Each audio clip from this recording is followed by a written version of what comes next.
So what's up, you guys? So I'm filming this on my phone just because I have it out here and I'm doing stuff to the Yukon and I don't want to go in the house to get my GoPro. So I haven't made videos on the Yukon in about 2 weeks just because I would go to make videos, but then I got lazy and didn't want to upload them, or I didn't like it how it was or something like that.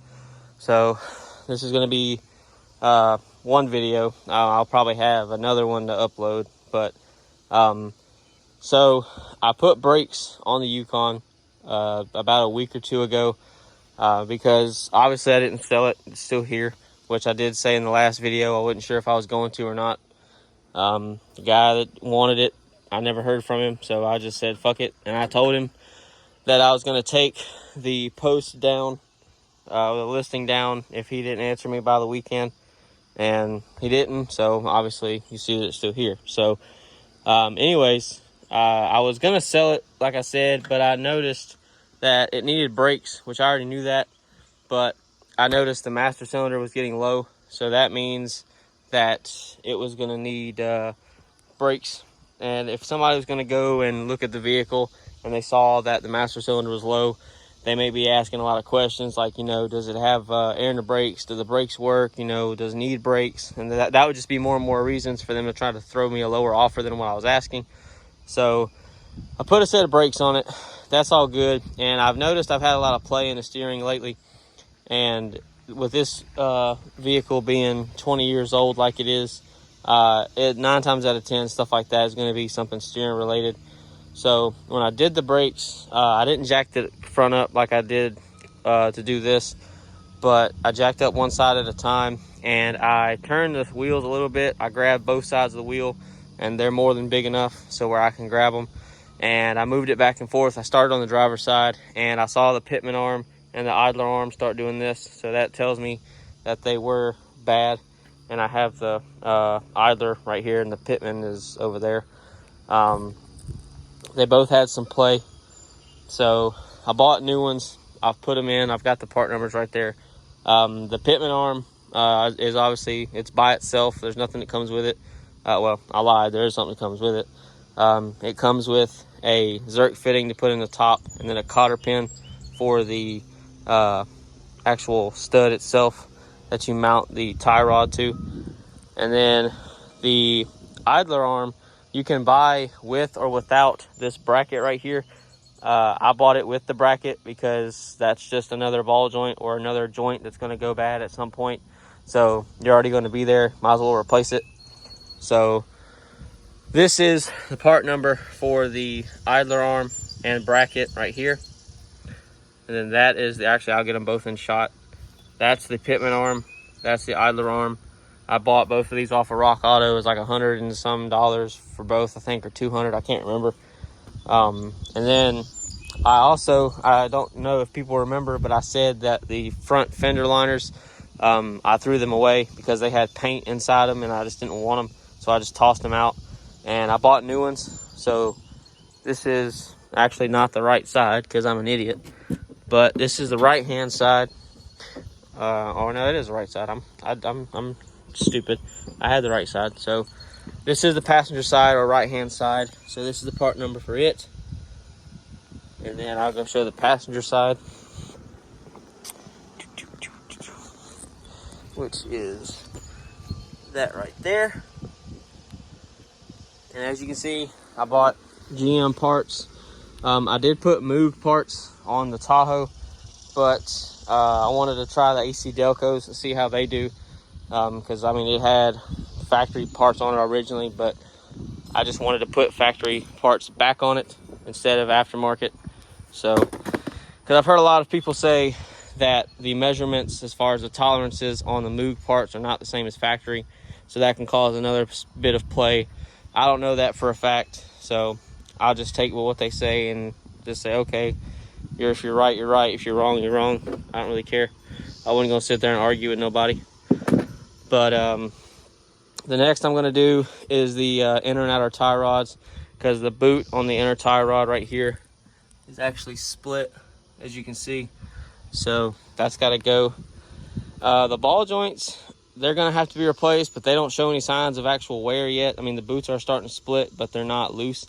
This inner tie rod is loose. It does kind of flop around. It's supposed to be really tight like the other side, but it's not. But I'm going to do both at the same time.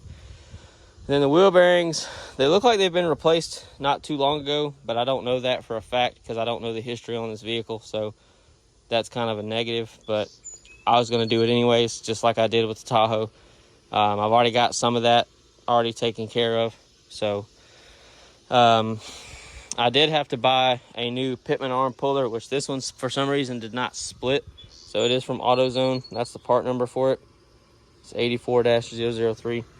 I had this one from, I guess, either O'Reilly's or somebody, and that's the part number for it. But as you can see, it started to split open, and I couldn't fit this in between the pitman arm and the steering box, so that's trash. So, and that actually didn't split, so I'm surprised. So I'll keep that one and toss the other one. I did not take the power steering box off of this to do the pitman arm. I just unhooked it from the truck and just let it dangle and made it to where I could get the tool in there and popped it off and then tightened it up before I put it all back together and then put it back up into the truck. So I was having trouble getting the pickle fork to work, so I just took the tie rod off and I just went ahead and knocked the idler and pitman arm off while it was on the ground. So that's how I got those out. I did take the tie rods off, so I had to break the nuts loose. They're 18 millimeter.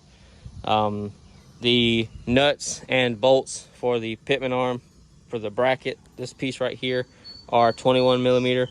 The nut for the idler arm itself right here, that's also 21 millimeter.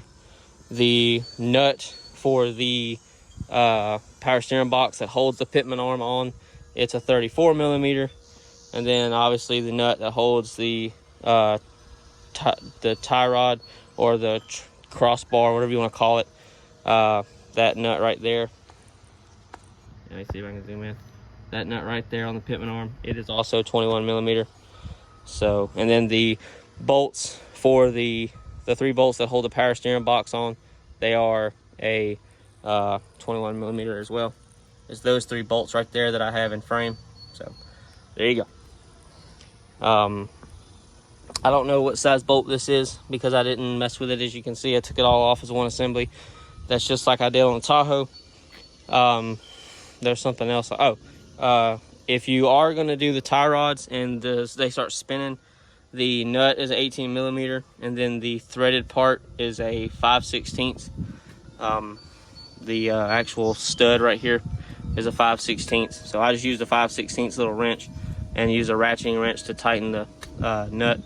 So yeah, and I found out another way that one of my exhaust leaks, I found a reason why I hear exhaust leak that sounds obnoxious. There's supposed to be a plug right there. That's where an O2 sensor can go. The plug is obviously MIA. It must have fallen out. And then I found some shit out when I was at work and was leaving this morning. My damn trim piece for the bumper fell off. And I don't know where in the fuck it went. It was on when I left last night, but when I was leaving work this morning, I noticed it was gone. So either somebody took it or it flew off while I was on the way to work and I didn't know it. So I got to buy another one of those. So if anybody has one, let me know. I have a Denali, so that trim piece is not the same as any other Yukon or Tahoe. So yeah, and buying the OEMs, they're about $300, so I don't want to do that. So I'll go see if I can find a wrecked Yukon Denali or an Escalade and see if I can get one of them. But anyway, I also have a set of rock lights to put on. I'll show them off in a minute. I'll leave links to the rock lights and the switch that I use in another video when I get done. I was going to do them today, but I really don't know if I want to do that. I'm not really feeling it because when I did them on the Tahoe, I waited until later in the day to do them. So I don't know. We'll see.